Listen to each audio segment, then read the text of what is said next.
J'ai fait le boulot comme vous tous. Asseyez-vous, je vous en prie. J'espère que vous avez un chapeau. Merci à toutes celles et tous ceux qui ont, avant moi, pris la parole. Commencez pas à gueuler. Plus gros, plus fort. Là, on est retransmis. Si ça vous ennuie pas que je commence? Bon. Alors.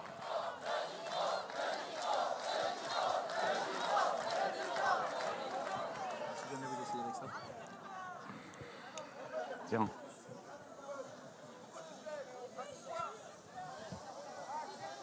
Partout dans le monde. Partout dans le monde. La civilisation humaine est mise au défi de sa continuité. Prenons toute la mesure de la gravité de la situation. Non pour avoir peur,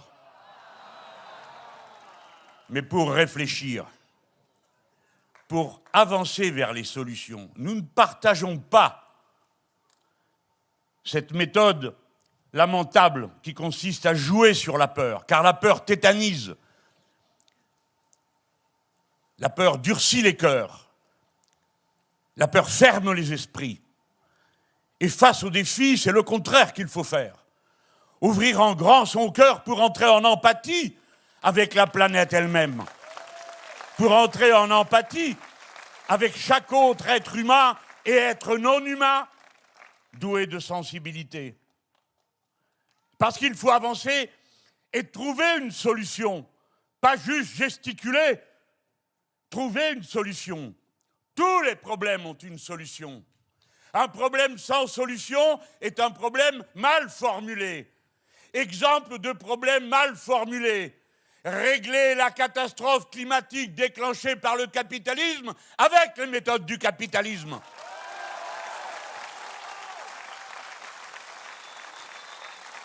Le climat bifurque.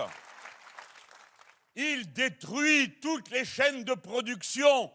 Il détruit l'ensemble des moyens par lesquels jusqu'à présent on a produit, consommé et échangé.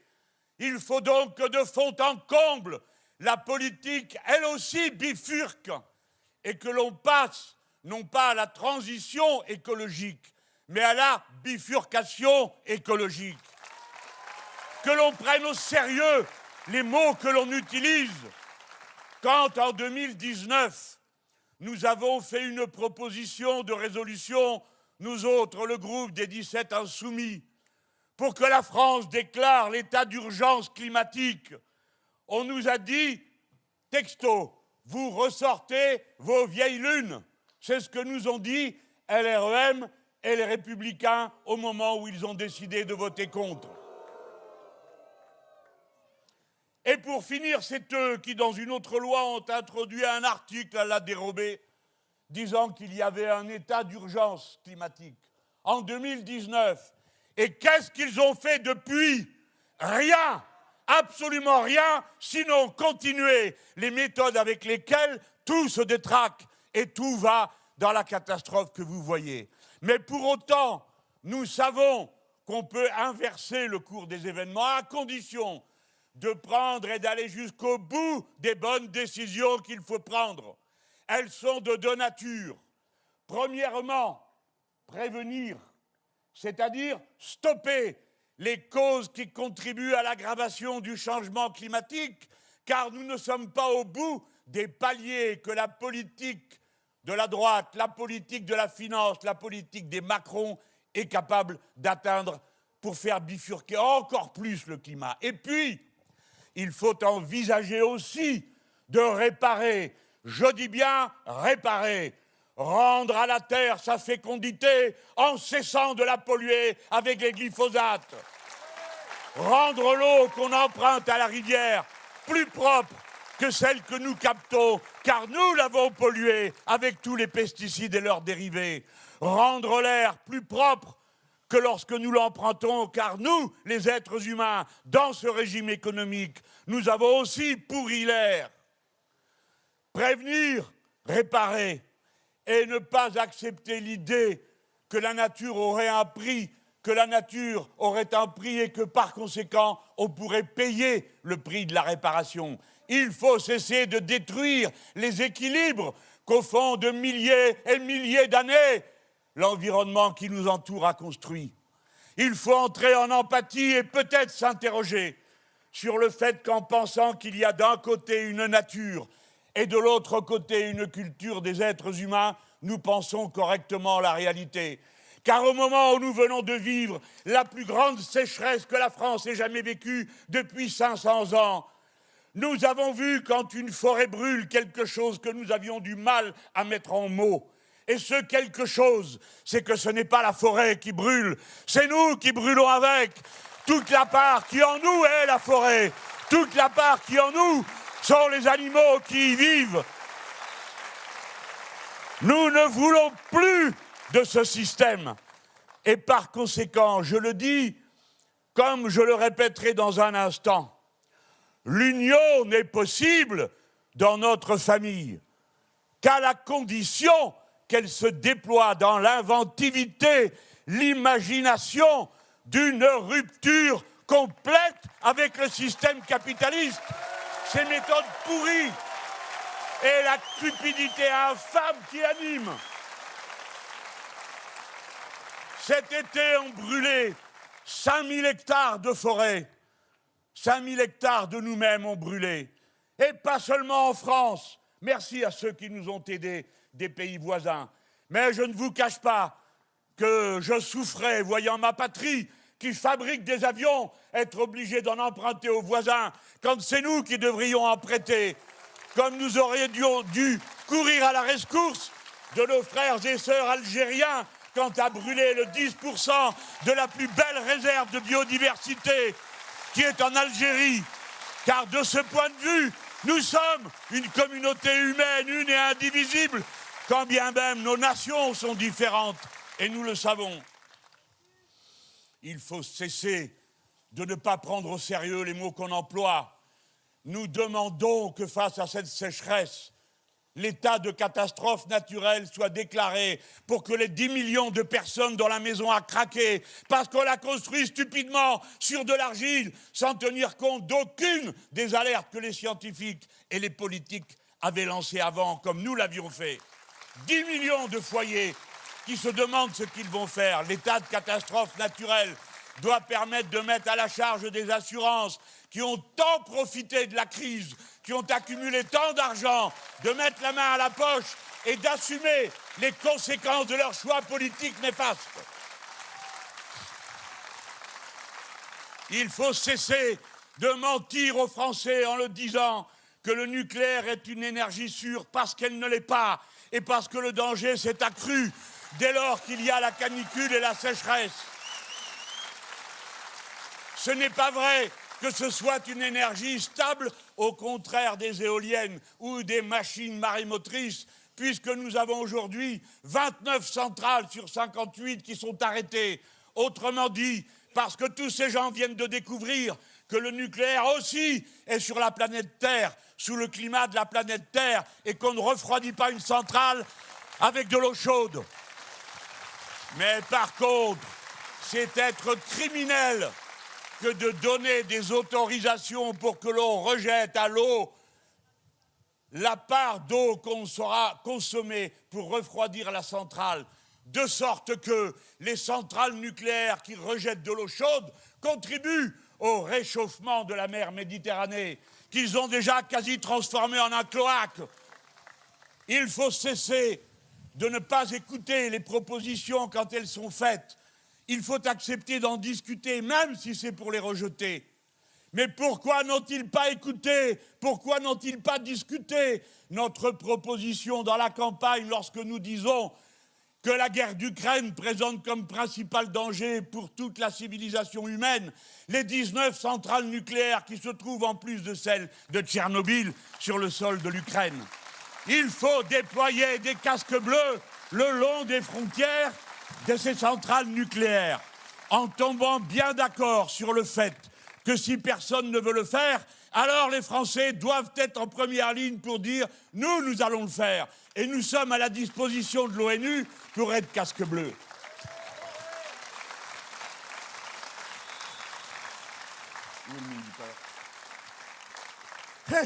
Ils sont devenus fous. Il n'y a plus de minuteurs.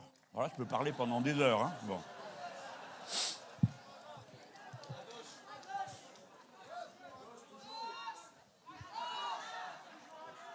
Ah oui, mais on ne voit rien. Bon. Avec ce que je viens de vous dire, vous comprenez pourquoi. Au fond, on peut résumer la situation de la manière suivante. D'un côté, nous sommes mis au défi de l'interruption de tout ce que nous connaissons, et de l'autre, les moyens pour y faire face, car il y a des moyens pour y faire face, nous sont refusés parce que l'accumulation du profit se fait contre l'intérêt général humain. L'intérêt général humain est notre mot d'ordre, notre drapeau. C'est en son nom que nous pouvons avancer vers une harmonie des êtres humains entre eux et avec la planète. C'est notre slogan et notre mot d'ordre. Il est profondément anticapitaliste. Ce n'est pas par idéologie que je le dis, quoique je sois anticapitaliste aussi du point de vue des valeurs morales que je porte, mais parce que c'est la contradiction dans les faits. Vous ne devez pas accepter l'effondrement de l'État, l'effondrement des moyens collectifs du service public, l'effondrement des communes, qui sont le compte-gouttes de notre démocratie en France. Vous ne devez pas accepter que 20 services d'urgence dans les hôpitaux soient interrompus en plein été sous le cagnard. Vous ne pouvez pas accepter qu'on continue à fermer une maternité tous les mois, comme ça a été le cas pendant 20 ans. Vous ne pouvez pas accepter qu'on continue, comme on l'a fait, la fermeture d'une école par jour pendant 20 ans, ce qui prive la jeunesse de ce pays des savoirs et des aptitudes, du contenu humain que l'enseignement transmet toujours d'une personne à l'autre, et qui est la fonction fondamentale de la vie en société, qui est de transmettre d'une génération à l'autre les savoirs accumulés, les douceurs accumulées, la part d'humanité accumulée par l'expérience antécédente. L'école est comme ce que nous avons de plus précieux, non seulement pour transmettre, mais pour penser à l'avenir, car aucun de nos sacrifices n'a de sens autrement qu'en se projetant sur nos enfants et la génération future. N'acceptez pas que l'on maltraite les jeunes gens, les étudiants, comme on les maltraite. Révoltez-vous, jeunes gens, puisqu'on veut changer votre statut de bourse. N'acceptez pas, constituez partout où vous étudiez, où vous travaillez, vos assemblées citoyennes qui vous permettent de vous organiser pour entrer dans la lutte à laquelle je vous appelle de toutes mes forces. Oui, il n'y a aucun arrangement possible avec nous. Nous ne voulons plus de ces normes d'organisation. Nous ne voulons plus de l'effondrement de l'État. Nous ne voulons plus voir au moment où l'on a besoin de sécurité civile qu'on constate qu'il n'y a que 12 Canadair dans ce pays et qu'un tiers est à l'arrêt parce qu'on ne l'a pas réparé. Nous voulons tout le contraire, éteindre dès l'origine les incendies, et nous voulons aider les autres à éteindre leurs incendies. Au lieu d'aller trop tard après les Italiens en Algérie, alors que nous avions recommandé dans la campagne qu'on y aille tout de suite pour négocier d'une manière égalitaire et respectueuse mutuellement, que les Algériens nous vendent du pétrole et du gaz, même si nous n'aimons pas ces énergies, mais nous en avons besoin aujourd'hui, qu'ils nous les vendent à des prix libérés de la spéculation du marché international, en contrepartie de quoi nous leur vendrions à prix libéré de la spéculation internationale les céréales dont ils ont besoin, puisque 20% de ces céréales viennent de France. Enfin, un échange égalitaire, respectueux mutuellement, où personne ne fait la leçon à l'autre et ne prend des grands airs pour faire à celui-ci, à celle-là, des leçons qu'on ferait bien de s'appliquer à soi-même. Si vous avez peur que le service public s'effondre, alors commencez par garder ce qui s'y trouve. Il y a 800 000 précaires dans les 3 fonctions publiques. Titularisez-les immédiatement, parce qu'alors ils resteront. Ce que ne veulent plus faire les gens, c'est faire des heures de trajet pour être payés avec des salaires qui ne leur permettent pas de vivre. Collez-vous ça dans la tête, vous avez affaire à des êtres humains, pas à des ressources humaines, des êtres humains qui veulent pouvoir vivre et non pas survivre. Au lieu de quoi, M. Macron a choisi l'affrontement. Je dis bien, il a choisi l'affrontement. Nous sommes le seul pays d'Europe développé qui refuse une augmentation du SMIC plus haut que le niveau de l'inflation. Les Anglais, qui ne sont pas spécialement des communistes, les Espagnols, les Allemands, tout le monde augmente les salaires en allant au-delà de l'inflation pour permettre que ne s'éteigne pas le moteur de la consommation populaire, qui n'est pas de la surconsommation populaire, qui est de la consommation de survie à peu près partout. Il a refusé, et comme il a refusé notre proposition de SMIC à 1 500 € qu'aujourd'hui il faudra augmenter davantage, le résultat, c'est qu'ils sont là à passer avec la casquette, ou à faire semblant de passer avec la casquette pour faire la quête auprès des entreprises. Si vous voulez bien donner, non, vous donnerez, parce que la richesse, vous l'avez accumulée. Et quand je parle comme je suis en train de le faire, je distingue la petite entreprise de la très grande et de la multinationale, parce que la ruse du capital, c'est toujours la même. Pousser les petits devant pour protéger les très gros. Les petits paysans pour protéger les gros paysans qui plantent des subventions. Les petits patrons pour protéger les gros patrons, etc. Je fais la différence entre les deux. Mais je ne peux pas oublier que les bénéfices distribués là pour le CAC 40 sont l'équivalent du service de la dette de l'État en France. Je ne peux pas oublier que le total des aides qui a été accordé sans aucune contrepartie aux entreprises de ce pays est exactement égal au déficit de l'État. Et que ceux-là même qui viennent pleurer sur le déficit de l'État feraient bien de se demander comment ils l'ont, eux, créé, et personne d'autre. Parce que ça n'est pas nous, ça n'est pas la cupidité des travailleurs qui a déclenché la situation présente. Il a refusé l'augmentation des salaires. Si on l'avait fait, comme je l'ai dit, avec le SMIC, alors on pouvait convoquer, je dis bien convoquer, par branche, les syndicats ouvriers et patronaux pour avoir la discussion, pour réévaluer tous les salaires. Parce que si le SMIC était passé à 1 500 €, il aurait fallu rediscuter toute la grille des salaires. Et en rediscutant toute la grille des salaires, on aurait été obligé de rediscuter la répartition entre capital et travail sur les bénéfices de l'entreprise. Au lieu de quoi, Madame Borne, qui vient de se réveiller apparemment, après l'été, nous dit qu'elle préfère quand les entreprises veulent bien, quand elles le peuvent, partager les bénéfices. Et elle dit, je ne ferme pas la porte, parce qu'il y a une porte, à taxer les super profits. Nous, les portes, on connaît, on a plutôt tendance à les enfoncer, mais admettons, nous ferons toc-toc.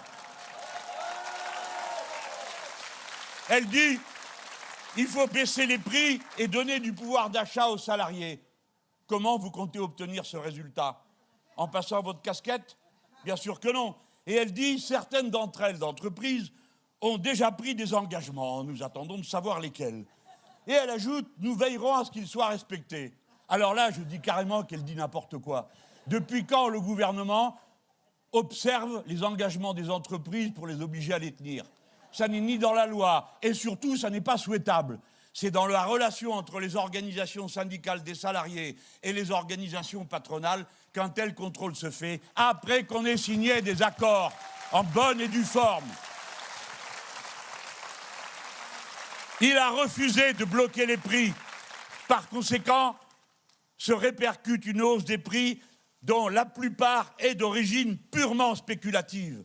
Et c'est le fameux anarchiste bien connu, Édouard Leclerc, qui l'a dit à la télévision. Alors bien sûr, on peut penser que ce n'est pas toutes les spéculations, parce que cet homme exagère peut-être, et que nous sommes des modérés. Mais en tout cas, on peut penser que oui, il y a une spéculation, et on le sait, et on peut le vérifier. Mais ce qui arrive maintenant, ça ne va pas être une spéculation, parce que la sécheresse diminue la récolte, et que donc, le bétail aura moins à se nourrir. Le bétail qui consomme des quantités d'eau inouïes pour produire de la viande. Cette viande va devenir plus rare, donc plus chère. Les céréales vont être plus rares, donc plus chères. Il est temps de s'organiser, de planifier. À quoi bon faire le petit Mélenchon de contrebande en parlant de planification écologique s'il ne fait rien du tout? À quoi bon inventer un commissaire à la planification qui s'appelle M. Bayrou, qui a plutôt fait l'effet d'un commissaire de police que d'un commissaire de la planification? Qu'est-ce qu'il planifie, celui-là? Rien du tout. Mais il est venu expliquer que vous n'avez pas le sens de l'intérêt général. et que vous ne savez pas vous serrer la ceinture. Ça fait un moment qu'il n'a pas rencontré des gens ordinaires, celui-là. Et l'autre extraplanétaire, qui est notre président aujourd'hui, c'est de la même eau, c'est du même tonneau. Comment ose-t-il parler d'abondance? Qui a eu de l'abondance dans ce pays? Ça fait 30 ans que vous nous rabâchez que c'est la crise. Ça fait 5 ans que cet homme a vidé les poches de tout le monde. Quelle abondance! C'est une sorte de fantôme du 19e et du 20e siècle qui est apparu là sur son jet ski. Il est venu nous dire abondance, mais il n'y en a jamais eu. C'est à un mot pareil qu'on comprend qu'il n'a rien compris à la crise écologique. Il n'y a jamais eu d'abondance. Les ressources de la planète ont toujours été limitées. Toujours. Et on le sait depuis des années et des années et des années. Ce qu'il y a eu, c'est de l'irresponsabilité. Il y a eu du pillage, il y a eu du saccage. Et ça continue. Pourquoi n'interdisez-vous pas les accords qui ont donné à l'Union européenne le droit de racler jusqu'au fond de la mer sur toutes les berges des pays qui sont privés des poissons qui s'y trouvent? Il a choisi l'affrontement parce qu'il vous annonce qu'il va faire une nouvelle réforme de l'allocation chômage. Alors que la moitié des gens qui sont au chômage ne sont déjà pas indemnisés. Avec une phrase incroyable, en disant « quand ça va mieux, ben on n'est plus dur ». Ah bon, ça va mieux? Où ça va mieux? Où ça va mieux? Dans quel monde vit-il? Mais si la norme, ça doit être quand ça va mieux, on serre les écrous, alors je vais vous dire où ça va mieux. C'est dans les profits du capital. Il est largement temps de serrer les écrous.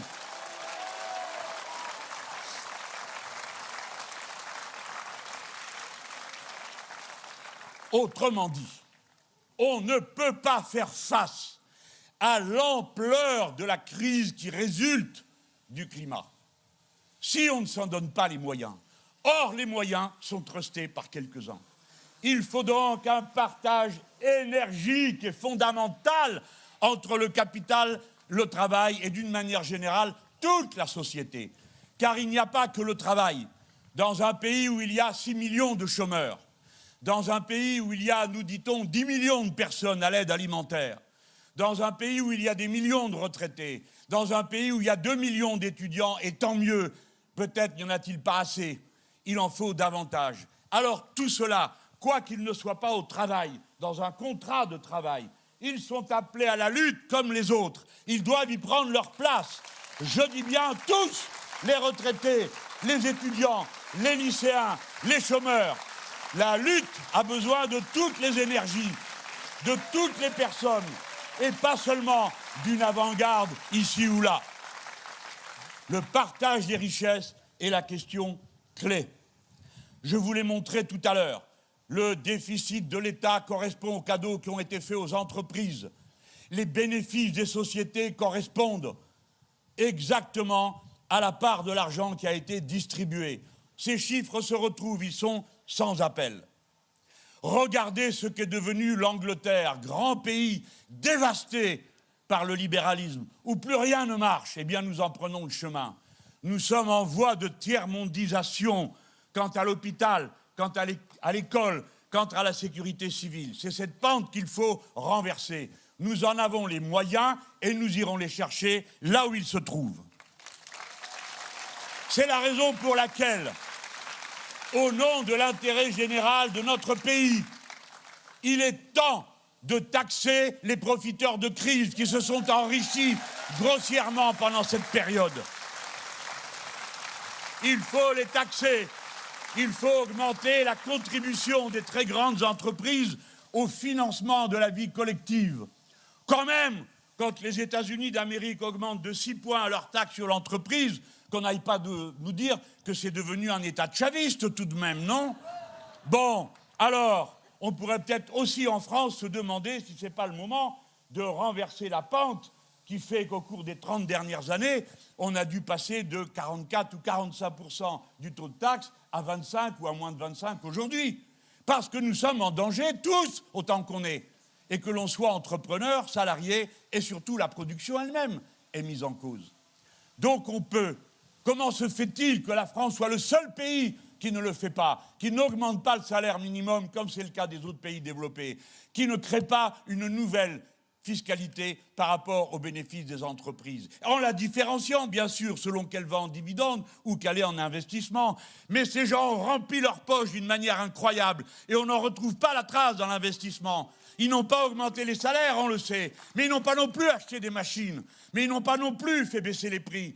Ils ont accumulé, et cet argent accumulé n'est pas dans la production, dans le changement des machines dont nous avons besoin pour faire la bifurcation écologique, dans l'innovation à laquelle il faut sacrifier autant d'argent qu'on peut pour produire autrement et cesser certaines productions. Il ne faut plus produire de plastique, il faut produire du plastique biosourcé. Parce que le plastique, vous le retrouvez dans la neige, dans l'eau, dans toutes vos consommations. Nous avons besoin de plastique biosourcé. Il faut arrêter les autres productions. Évidemment, il faut que l'un se fasse pendant qu'on fait l'autre, évidemment. Mais dites donc, on nous avait fait le même raisonnement à propos de l'énergie. On nous avait dit, vous allez mettre la France dans le noir. Non, c'est vous qui êtes en train de la mettre dans le noir. Parce que vous avez tout mis dans le nucléaire et que ça ne marchera pas. Qui demande? L'ONU. Le secrétaire général de l'ONU, qui demande? Le Fonds monétaire international, qui avec la Banque mondiale est responsable d'une bonne partie des désastres du néolibéralisme qui a saccagé la planète. Et même la Commission européenne, c'est dire. Alors il ne reste plus que le roi des réactionnaires en Europe, celui qui fait signe à ses bons copains les riches, non seulement ceux de France, mais ceux du monde entier. Viendez ma bande, il y a des sous. Alors je vous l'ai dit, la gravité exige de nous un constat commun, pas pour avoir peur, mais pour savoir comment s'y prendre. Il faut changer les mentalités.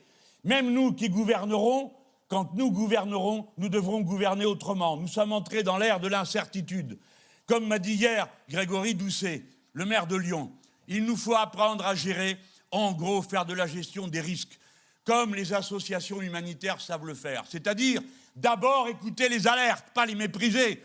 Et ensuite, regardez évidemment si elles sont fondées et dans quel délai elles se mettent en œuvre, ces alertes. Et enfin, comment on y répond, c'est-à-dire quels moyens on doit déployer. Et ensuite, une fois qu'on sait quels moyens on doit déployer, alors on les déploie. Et pour les déployer, on prend l'argent là où il est, parce que nous savons qu'il y a besoin d'argent pour modifier toute cette production. Mais nous avons aussi besoin de services publics qui fonctionnent. Ce n'est pas un caprice ou la protection d'une corporation. Vous mettez gravement en danger la France quand vous décidez que, pour prendre l'exemple de la région la plus peuplée du pays, l'Île-de-France, plus de la moitié des personnels sont des contractuels et que vous décidez que vous allez embaucher 1000 personnes et les transformer en professeurs en 4 jours. Cette énorme et gigantesque déqualification du métier sera bientôt suivie de la démission d'un très grand nombre de ces 1000 personnes qui vont découvrir qu'on ne s'improvise pas plus professeur, qu'on ne s'improvise plombier ou médecin chirurgien. C'est un métier. Il faut cesser de saccager les qualifications professionnelles. Il faut cesser d'utiliser l'apprentissage comme une manière de se passer de lycée professionnel, fournir de la main-d'œuvre à bon marché et faire comme si c'était la solution qui en plus permet de soulager les statistiques du chômage, qu'il ne croit pas un seul instant qu'on n'a pas vu. Alors, il nous reste enfin à dire ce qui doit être dit à propos de nos moyens politiques. L'élection présidentielle n'a rien réglé.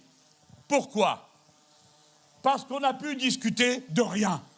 Et par conséquent, le vote s'est résumé, en ce qui concerne le deuxième tour, en une formalité, d'ailleurs douloureuse, à choisir entre M. Macron et Mme Le Pen, qui, dorénavant, sont les nouveaux amis de la nouvelle Assemblée nationale.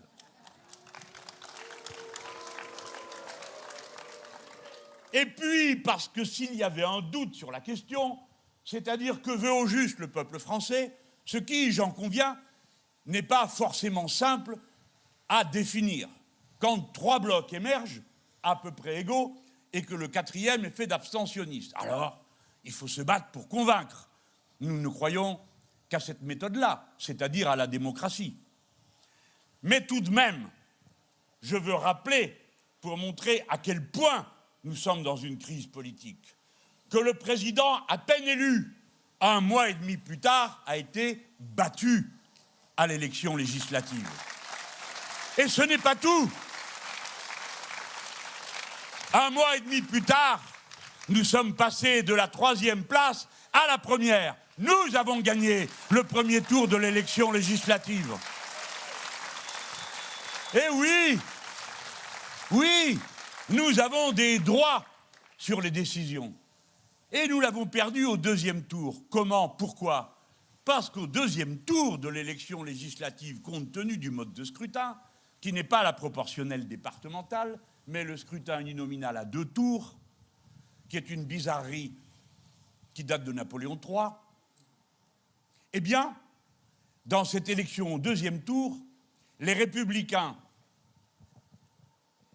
les macronistes ont préféré, dans 40 cas au moins, laisser passer un fasciste plutôt que d'élire un insoumis ou une insoumise ou un membre de la NUPES. Ça, c'est la vérité. Ne croyez pas que nous n'ayons pas entendu le signal. C'est tellement vrai que nous savons parfaitement que si Macron ne parvient pas à nouer un accord en bonne et due forme avec Madame Le Pen et les dirigeants des Républicains, il n'aura pas de majorité à l'Assemblée nationale. Et dans ces conditions, il est absolument inenvisageable qu'il organise la vie du pays pendant 5 ans à coup de 49.3, y compris parce que la Constitution ne lui permet plus. Dès lors, Mathilde Panot a eu raison de dire que la vie politique du pays fonctionnait comme une espèce de compte à rebours avant la dissolution. Car ne doutez pas un seul instant que soit il pense qu'il en a les moyens et il l'organisera, soit il n'en a pas les moyens parce que le mouvement populaire est arrivé à un tel niveau, une telle densité de mobilisation, que c'est nous qui, à ce moment-là, dirons « il est temps de retourner aux urnes ». Dans ces conditions, nous resterons calés sur la ligne qui a fait les succès que nous avons rencontrés. Premièrement, pas d'arrangement, pas de compromis. Nous continuons dans une lutte politique pour augmenter le niveau de la conscience populaire, pour qu'elle comprenne pourquoi il faut tout changer. Parce que changer seulement un peu n'y suffira pas compte tenu de la crise. Et deuxièmement, c'est cette ligne de la rupture dont vous avez entendu tout à l'heure qu'elle était confirmée par les autres parties prenantes de la NUPES. Même si nous ne sommes pas d'accord sur l'intensité, le lieu, la forme, les mots d'ordre. Ce qui compte, c'est qu'on cherche à aller dans la même direction. Et alors, il est possible non pas d'être en compétition et de passer son temps à essayer de se distinguer par quelques méchancetés ou traits qui se veulent d'humour, qui aggravent tout et empoisonnent les relations. Plutôt que la division, plutôt que la compétition, l'émulation, être les meilleurs pour défendre le peuple, les meilleurs en première ligne de la bataille écologique, les plus inventifs. Allez, on va au défi. Alors, je le dis, la NUPES n'est pas un parti unique. Et vous savez pourquoi? Parce que nous ne voulons pas, nous autres insoumis, être réduits à ne devoir parler qu'au plus petit commun dénominateur. Pour réaliser une union qui se ferait sur la pire des bases, c'est-à-dire le silence et les non-dits. C'est pourquoi nous reconnaissons évidemment le droit à tous les autres d'être eux-mêmes et de dire ce qu'ils ont à dire, ce qu'ils ont à proposer. Ce n'est pas un drame. Je vois bien que nos adversaires n'ont qu'une hâte, c'est qu'on en vienne aux mains. Et alors, ils ont dit, quoi qu'il y ait la NUPES, ils vont en ordre dispersé à l'été. Mais quand est-ce qu'on a fait autre chose que des universités, chacun de son côté? Ça n'est pas se diviser de faire des universités d'été, chacun de notre côté, c'est être nous-mêmes. Nous préférerions qu'on les fasse ensemble. Mais on ne va pas passer la journée à dire, on aurait préféré, qui serait une manière de montrer du doigt les autres. Non, ce n'est pas notre manière de faire, on ne fera pas comme ça. La NUPES reste la ligne stratégique à laquelle tout ce que nous avons fait était dédié. C'est-à-dire que nous n'avons jamais été, nous, les insoumis, des adversaires de l'Union. Mais nous avons toujours été les adversaires de la confusion. Nous pensons que l'union est possible grâce à la clarté, en étant chacun tranquillement soi-même. L'émulation plutôt que la compétition. Et puis, voyons justement ce qui est à portée de notre main. Pour ma part, je n'ai aucun inconvénient à ce que David Cormand veuille que ELV se distingue en refusant le blocage des prix. Nous continuerons à dire que nous sommes pour. Ben, je veux dire qu'il est contre, qu'est-ce que vous voulez qu'on y fasse? Et puis après tout, c'est une idée comme une autre, il l'expliquera. Ce n'est pas un problème, quelle que soit l'idée. Mais je vous ai cité il y a un instant un écologiste, le maire de Lyon, parce que ce qu'il avait à dire sur la gravité de la situation me paraît fondamental, puisqu'il me proposait une méthode pour penser l'action gouvernementale. Et moi, je n'ai jamais cessé de croire, un seul instant, que nous n'aurons pas bientôt à gouverner ce pays. Parce que la dernière fois, c'est passé à 0,21 qu'on ait la majorité relative dès le premier tour. Et à peine un point qu'on l'ait au deuxième tour.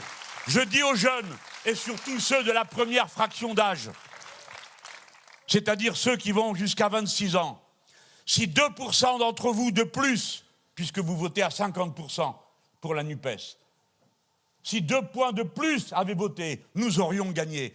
Donc, dans la lutte politique, il n'y a pas les jeunes et les autres d'un autre côté. C'est la même bataille. Et vous devez y prendre votre part. Ne vous attendez pas à ce que je vous caresse la tête. C'est pas mon genre. Vous devez entrer dans la lutte. Vous devez vous passionner pour ce monde et le révolutionner. C'est votre tâche.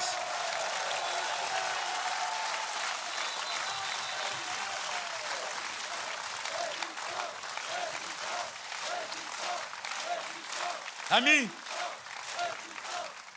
nous en avons parlé rapidement. La proposition que fait le premier secrétaire du Parti socialiste et qui a été rappelée à cette tribune, nous ne la rejetons pas, elle nous intéresse pour 2 raisons. La première, c'est que le nouveau Parti socialiste que nous avons sous les yeux et qui est en train de se reconfigurer nous intéresse comme partenaire. Nous sommes heureux qu'au contraire de 2005, il ait accepté cette fois-ci la leçon du vote. Nous ne sommes pas des sectaires. Nous ne réclamons pas sans arrêt aux gens des certificats de baptême d'extrême gauche. Ça n'a pas de sens. Nous avons compris ce qui se fait. Et sa proposition va dans le sens de ce que nous-mêmes nous essayons de faire avec notre pétition. Elle est bienvenue. Et si le groupe parlementaire, car c'est lui qui doit en décider, accepte l'idée que l'on dépose en effet une motion référendaire, eh bien, tous les insoumis et insoumis de France, partout, se mettront au travail pour rassembler les 4 700 000 signatures dont nous aurons besoin. Et ce sera le premier grand bras de fer qui doit montrer notre capacité au combat et à l'organisation. Donc, merci à Olivier Faure d'avoir fait cette proposition, parce qu'elle nous garantit que la NUPES vit, la NUPES vivra et elle va continuer la lutte. Elle reste notre stratégie fondamentale pour convaincre le très grand nombre que nous ne perdons pas une seule seconde à la dispute. Et je vous le dis, à la dispute, non, ce n'est pas une querelle que nous avons eue. Nous n'étions pas fâchés, nous n'étions pas d'accord. Et maintenant, nous sommes d'accord. Alors on a dit quand on n'était pas d'accord, et quand on est d'accord, on le dit aussi. Voilà. Et ça me ramène à ce qui va être maintenant ma conclusion. Comprenez bien, et vous le connaissez, le peuple français. Les millions de personnes qui sont désorientées, vous ne les convaincrez pas de se remettre en mouvement si vous étaliez d'incompréhensibles polémiques, des pics de personnes, des compétitions absurdes à laquelle personne ne comprend rien. Vous les convaincrez si vous montrez que vous-même vous êtes déterminés à aller dans une direction. Les insoumises et les insoumis sont appelés, partout où ils ont fait campagne à l'élection législative, à se regrouper, soit autour de leurs députés, soit autour de leurs candidats, pour convoquer partout, et j'espère que les autres partis membres de la NUPES en feront autant, des assemblées citoyennes, assemblées populaires. Et évidemment, je rappelle que nous avons tous été élus NUPES. Nous n'avons pas été élus insoumis, mes camarades. Vous n'avez pas été élus socialistes, etc. Vous avez été élus NUPES. Il faut donc d'abord tenir parole. Les gens ont voté parce que vous étiez NUPES. Ils ne s'occupaient pas de savoir qui vous étiez derrière. Alors après, faites-le comme un insoumis ou une insoumise. Faites-le comme un socialiste. Faites-le comme un membre d'Europe Écologie Les Verts ou comme un communiste. Faites-le à votre façon. Mais n'oublions pas que notre parole est engagée devant ceux qui ont voté. Et ça vaut aussi pour les candidats. C'est la raison pour laquelle nos candidates et nos candidats qui ont marché en première ligne du rassemblement de la nouvelle Union populaire écologique et sociale doivent reprendre leur barda et retourner à la bataille pour convoquer des assemblées populaires citoyennes dans tout le pays.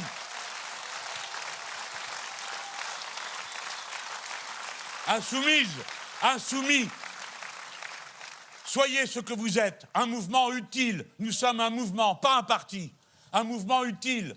À votre tour d'aller au-devant des gens, de montrer qu'on a raison de ne pas se résigner, à aider partout où on le peut. Faites des collectes de matériel scolaire, puisqu'hélas, l'école n'est plus gratuite.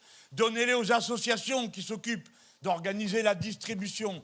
Soyez présents en prévision de ce qui arrive, car ils n'ont tenu aucun compte des alertes sur la sécheresse et ils ne tiennent aucun compte des alertes de la météo qu'ils ont à moitié détruite en supprimant son personnel, qui leur annonce pour le mois de septembre et d'octobre des pluies diluviennes. Constituer partout sur les littoraux des escouades citoyennes qui se mettent à la disposition des communes et des services de sécurité pour venir aider quand le déluge va s'abattre et qu'il faudra partout qu'il y ait plein de bonne volonté pour s'engager dans l'action.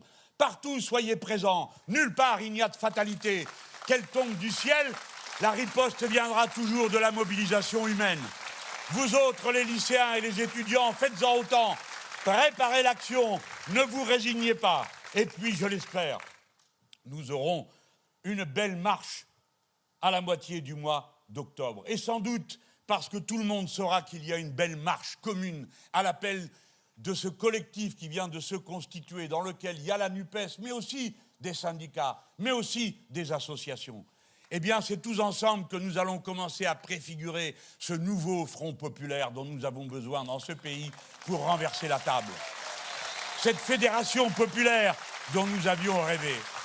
Et puis, si tout le monde n'est pas d'accord, eh ben, c'est pas grave, on fera avec ceux qui sont d'accord. Et à chaque fois, on avancera, sans montrer du doigt qui que ce soit, mais toujours en appelant au combat et à la mobilisation, toujours en refusant la résignation, toujours en regardant que nous nous sommes grands, que nous nous sommes nous-mêmes, c'est-à-dire ce courant qui vient de la profondeur du temps et de l'humanisme né au XVe siècle, de la plume de Christine de Pisan, commençant la révolution féministe qui doit aujourd'hui se terminer, en passant par Pic de la Mirandole et qui dit une chose très simple: les êtres humains sont entièrement et complètement responsables de leur propre histoire.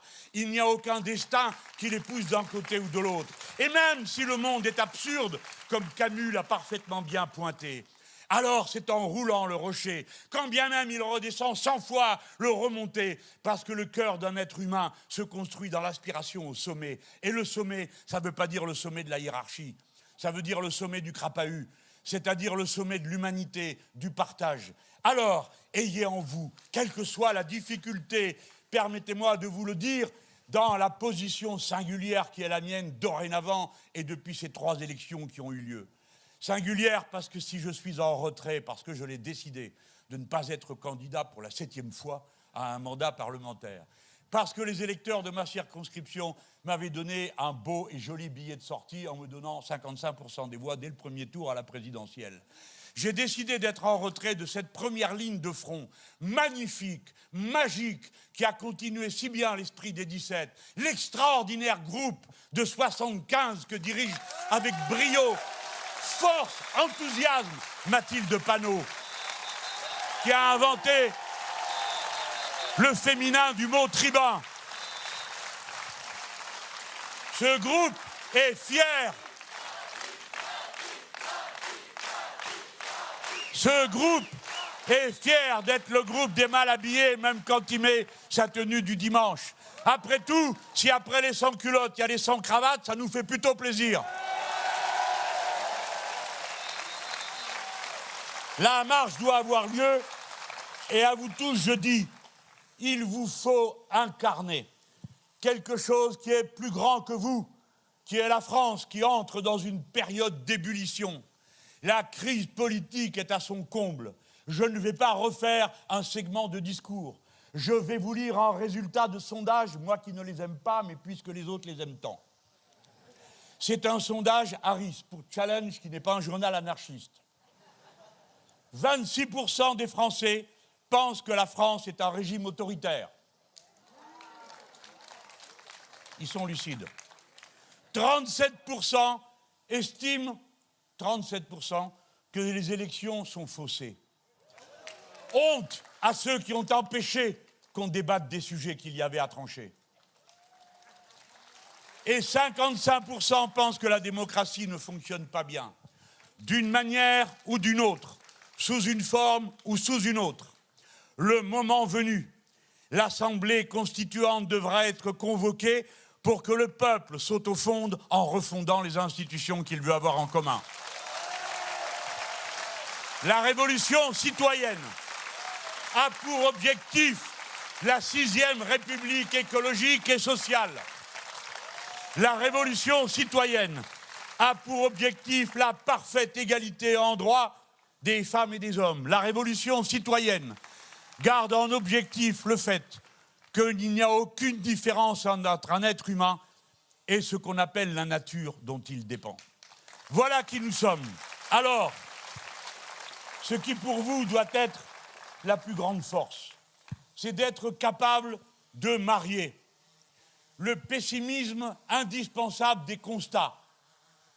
Le changement climatique est commencé et il est irréversible. Il va désorganiser la civilisation humaine. Le pessimisme du constat ne doit pas paralyser l'optimisme de l'action. Car nous n'avons que l'action pour changer le monde. Il ne s'en changera pas tout seul. L'être humain, nous le savons, nous qui sommes de l'humanisme global et radical. L'être humain est l'auteur de son histoire. Avançons avec la force de la vie, parce que la vie, quand elle se répète d'un instant à l'autre, est un combat contre le néant à chaque instant. La force de la vie, la certitude de l'aube et l'énergie du fleuve qui toujours, quoi qu'il arrive, quoi qu'il se passe, va à la mer. Alors vous serez ce levain à l'intérieur de la société qui, quand tout va mal, garde espoir et communique son espérance, non pas avec de vaines paroles, mais avec des actes et de la mobilisation. Vive la lutte, vive la France, vive la République.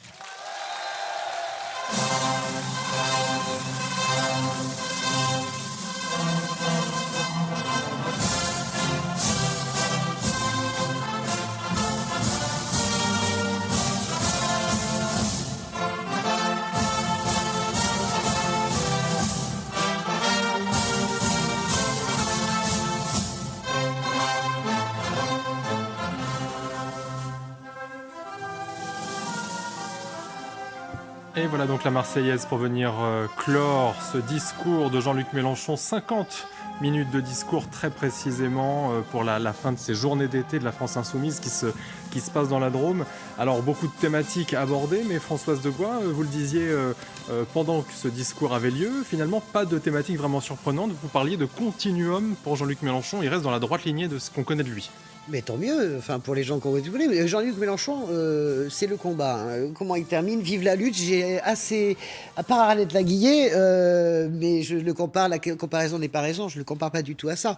Mais je veux dire que voilà, il a perdu les législatives, mais il a réussi à faire renaître la gauche. Après, la question de se poser si elle est plus ou moins à gauche, c'est pas le problème. Il a créé une dynamique à gauche, c'est lui, le créateur de la nuit, c'est lui qui l'a porté. Donc Jean-Luc Mélenchon, là, quand vous fermez les yeux, vous avez le sentiment que c'est Jean-Luc Mélenchon qui fait sa rentrée l'an dernier, à l'automne, avant la campagne présidentielle. Ça fait sourire beaucoup de gens, mais moi je trouve que c'est quand même assez passionnant. Il y a quelque chose d'unique dans ce personnage de la vie politique française, et je le dis avec beaucoup d'amitié et de sympathie, parce que il ne lâche jamais, mais dans le bon sens du terme. C'est-à-dire que